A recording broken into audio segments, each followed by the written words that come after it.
All aboard the loop-de-loop puke-de-puke! Theme parks can be a lot of fun, and almost every one of them in the world is family-friendly, like Disneyland. You know, a place where kids can go up to their favorite cartoon characters and heroes. But in a world so seriously strange, people are always trying to make the next big thing that will freak people out, and the theme parks on this list are just that. Here are the 10 weirdest theme parks you won't believe exist. Number 10 is the Haw Par Villa in Singapore. People used to go to amusement parks to be, well, amused. Thrilling rides and colorful, happy characters are exactly what we expect to encounter when we visit one. But for many who visit the Haw Par Villa in Singapore, they get, something else. Initially built in 1937 as a way to teach traditional Chinese values through legends and myths, the park features over 1,000 statues, many of which depict gruesome scenes within Buddhist, Taoist, and Confucian folklore.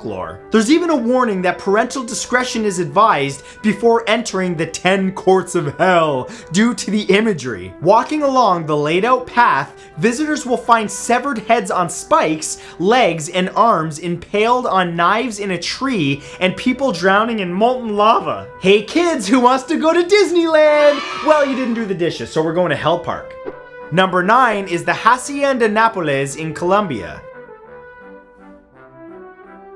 On December 2nd, 1993, the day after his 44th birthday, drug kingpin Pablo Escobar was shot and killed while trying to flee from authorities, leaving behind a huge estate full of bizarre things. And if you've ever wished to see those things for yourself, now you can! Escobar's estate, known as the Hacienda Nápoles, is located just outside of Medellin, Colombia, and after being seized by the government, was transformed into a theme park with a tour that resembles Jurassic Park. There are even life-size sculptures of dinosaurs and a large number of hippos on the property. To enter the park, you must pass under the first plane that Escobar used to smuggle drugs to the US. Okay, this is actually really cool. I gotta go here. The internal complex is a vast museum dedicated to the drug lord and his associates. Clearly, the Colombian government is not shying away from his infamy. Seriously though, I do want to go here. Who wants to go with me? To Colombia? Who want to go with me? Number 8 is Diggerland in England. For anyone who enjoyed playing with Tonka trucks and machinery as a kid, or for those who love the life-sized versions, there's an amusement park specifically for you. Diggerland started as a single theme park in Stroud, Kent, England, opening in April of 2000 but quickly grew. By April of 2007, there were 4 different locations across the country. At Diggerland, visitors can operate heavy machinery like construction vehicles and forklifts, and ride heavy machinery-styled rides such as the Spin Dizzy, a giant excavator with seats where the scoop would be and whirls about. Every park boasts that they have over 20 attractions and are family friendly, despite the danger associated with this equipment. But if you think, oh, this is so dumb, no one's going here, well actually these parks are so popular they crossed the pond, and now there's a Diggerland USA in West Berlin, New Jersey. Hey John, you want to go to Diggerland this weekend? Can I use the equipment to hide a body? I'm gonna just go to Shake Shack. Yeah. Number 7 is Memory Village in Haiti.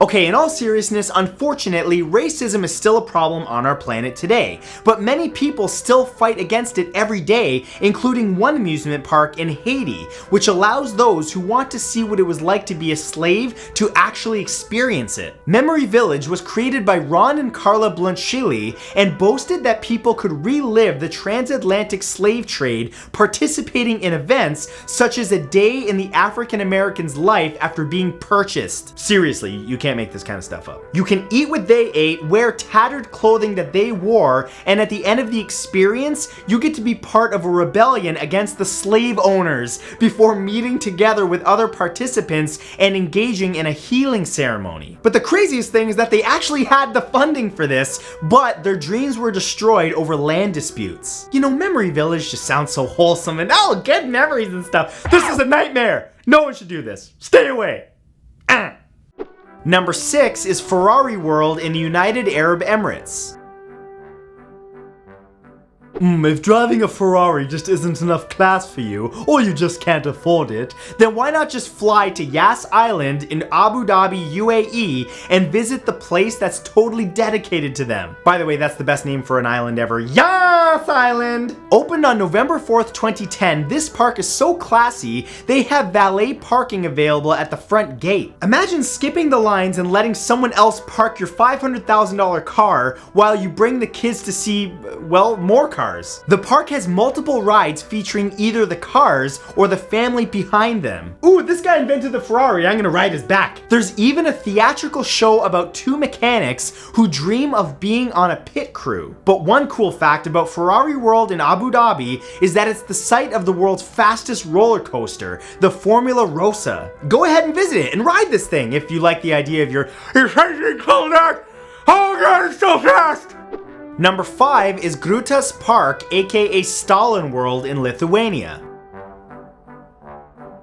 Located in Lithuania, GRUTAS Park is known by many by its unofficial name, Stalin's World. It's like Wayne's World, but more communist. The park is home to numerous statues of the Soviet dictator Joseph Stalin and various other art installations of other Soviet-era sculptures. It was opened in 2001 and soon after added a playground and a restaurant to it that are both reminiscent of the Soviet era. Ah yes, you want Coke and hot dog? That's nice, we decide what you eat! Sure, there are no rides or mascots running around the island, but there is a small zoo which has ostriches in it. Of course, that really has nothing to do with the Soviet occupation, but hey, ostriches!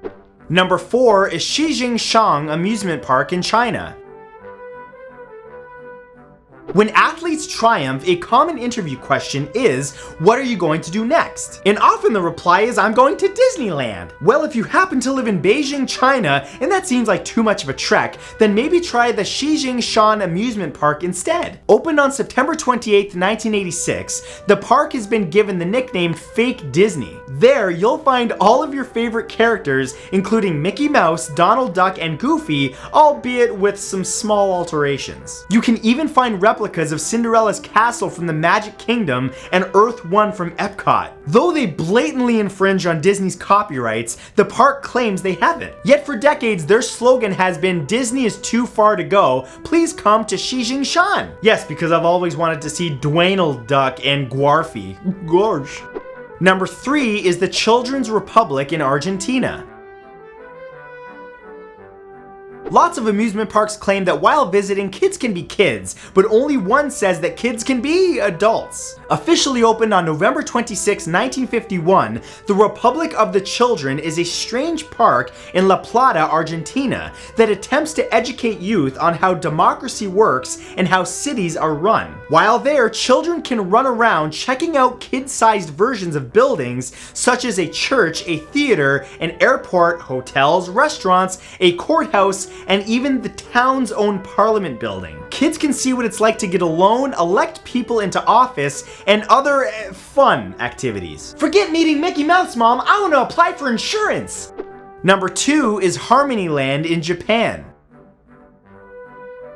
If you've ever found yourself staring at a Hello Kitty lunchbox and fantasized of a way to visit the world of the cartoon cats, then your jaw's about to hit the floor. Because that world exists, and not just in your dreams. Harmonyland is a theme park located in Japan that will drench you in the cutesy world of Hello Kitty, with roller coasters, parades, and a train ride and dozens of costumed characters to interact with. There are even themed restaurants, including one that makes you feel like you're eating in the forest, and daily shows involving the adorable characters. While fans of the cartoon kittens will be overwhelmed and overjoyed by all of the references and attention to detail, those who aren't fans who go there will quickly be ready to say goodbye, kitty.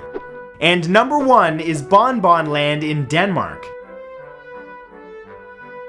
Located just 100 kilometers outside of Copenhagen in the town of Holmsgard on the island of Zealand, Denmark, BONBON-LAND has been described by some as wacky and cute, while others called it disgusting and disturbing. The reason for this difference of opinion likely comes from whether or not the reviewer enjoys statues of rats vomiting and seagulls going number 2 on alligators. Yep. BONBON-LAND was created by Michael Spangsberg, a Danish candy maker, as a way to promote his business in 1992. The 34-acre amusement park features 65 rides, including the Farting Dog roller coaster.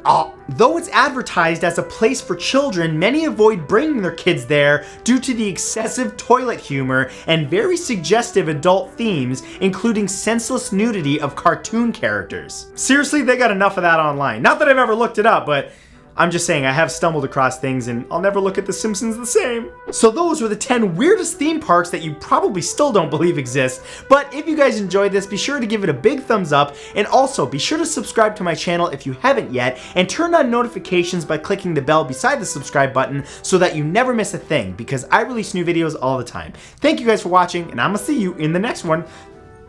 Bye!